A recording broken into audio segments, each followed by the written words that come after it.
Hi అండి, అందరికీ నమస్తే. అంతా ఎలా ఉన్నారు? Welcome back to my channel. అందరూ శివరాత్రి పూజ ఎలా చేసుకున్నారండి? బాగా చేసుకున్నారని అనుకుంటున్నాను. నేను ఎలా చేసుకున్నానో ఈ వీడియోలో మీతో షేర్ చేసుకోవాలనుకుంటున్నానండి. అలానే స్వామి అలంకరణ అంతా ఈ వీడియోలో అయితే మీతో షేర్ చేసుకుంటాను. నిన్నే అప్లోడ్ చేద్దాం అనుకున్నానండి, కానీ నేను గుడికి వెళ్ళి వచ్చేసరికి మాకు లేట్ అయిపోయింది. అందువల్ల అయితే నేను అప్లోడ్ చేయలేకపోయాను. ఇలా శివ కుటుంబం ఉండే ఫోటో అయితే పెట్టుకున్నానండి పూజలో. నేను పూజ రూమ్లోనే ఇలా ఫోటో పెట్టుకొని పూజ చేసుకుంటా ఉన్నాను.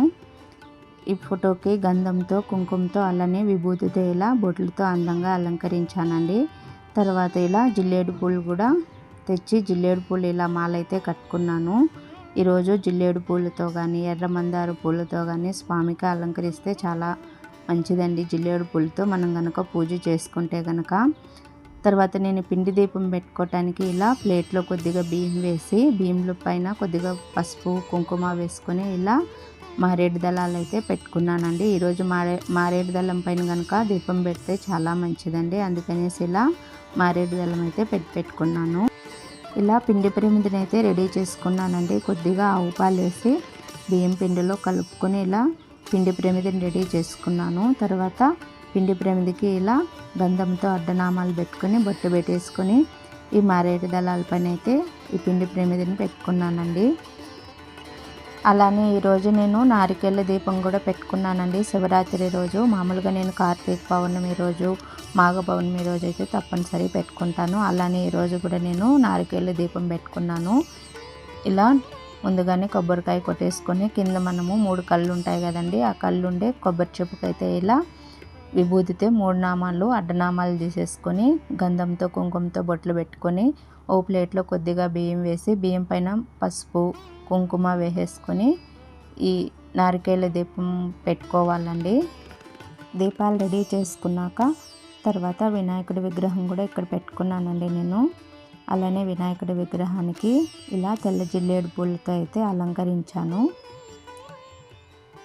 తర్వాత శివలింగం కూడా నా దగ్గర ఇత్తడిది శివలింగం ఉంది కదండి, శివలింగానికి కూడా ఇలా విభూతితో అడ్డనామాలు పెట్టుకొని శివలింగానికి ప్లేట్లో పెట్టుకుని నంది శివలింగము అట్లా ప్లేట్కి అయితే ఇలా పూలతో చిన్న అలంకరణ చేశానండి. ఇవి తెచ్చి ప్రసాదాలు పెట్టుకోవటానికి ఈ ప్లేట్లు అయితే ఒక పూలతో చిన్నగా ఇలా అలంకరించుకున్నాను. పూజకి ఇలా అంతా సిద్ధం చేసి పెట్టేసుకున్నానండి. అభిషేకానికి లింగము, అలానే మనము దీపాలు వెలిగించుకోవటానికి ప్రమిదలు అన్నీ ఇలా రెడీ చేసుకున్నాక ప్రమిదల్లో మనము ఆవు నెయ్యి కానీ లేదంటే నువ్వుల నూనె వేసేసుకొని ఒత్తిళ్ళను కూడా వేసేసుకున్నాను. ఒత్తిళ్ళు వేసేసుకున్నాక ఏకహారతితో దీపారాధన చేసేసుకున్నానండి. తర్వాత ఫస్ట్ మనం వినాయకుడికి పూజ చేసేసుకొని తర్వాత అభిషేకాన్ని అయితే చేసుకోవాలా. నేను అన్నీ ఒక కప్పులోనే కలిపి పెట్టేసుకున్నానండి. అభిషేకానికి పాలు, పంచదార, తేనె, నెయ్యి, తర్వాత వచ్చి పెరుగు అన్నీ ఒక కప్పులోనే కలిపి పెట్టేసుకున్నానండి. నేను అన్నీ విడివిడిగా లేకుండా అన్నీ ఒక కప్పులో కలిపి పెట్టుకున్నాను. కలిపి పెట్టుకొని ఫస్ట్ ఇలా గంగాజలంతో అయితే అభిషేకం చేసుకున్నాను. తర్వాత మనం ఇలా కలిపి పెట్టుకున్న వీటితో అయితే అభిషేకం చేసుకోవాలా. మనము లింగాష్టం చదువుకుంటూ ఇలా అభిషేకం చేసుకోవచ్చండి. లేదంటే కనుక మనము మంత్రాలు చదువుకుంటూ అయినా చేసుకోవచ్చు, వింటూ అయినా కూడా మనము ఇలా అభిషేకం చేసుకోవచ్చు. ఏది రానప్పుడు మృత్యుంజయ మంత్రమైనా చదువుకుంటూ అభిషేకం చేసుకోవచ్చండి.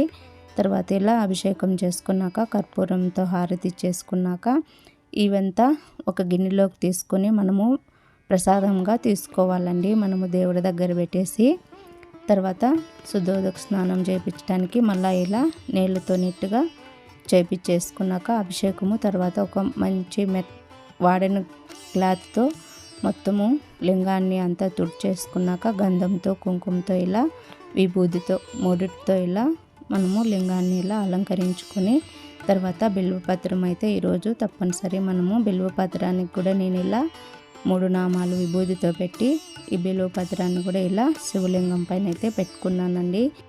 మనము ఎన్ని పూలు పెట్టి ఎన్ని అలంకరణ చేసిన ఒక్క బిల్వపత్రం చాలండి పూజలోకి, శివ పూజలోకి. కనుక ఇలా బిల్వపత్రంతో కూడా పూజ చేసుకుని తర్వాత స్వామికి ప్రసాదంగా దద్దోజనం చేసుకున్నానండి. అలానే పండ్లు తాంబూలం కూడా పెట్టుకున్నాను.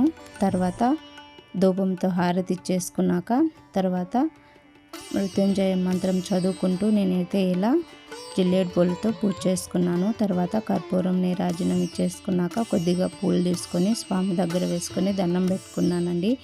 నా శివరాత్రి పూజ అయితే ఇలా చేసుకున్నాను ఇంట్లో.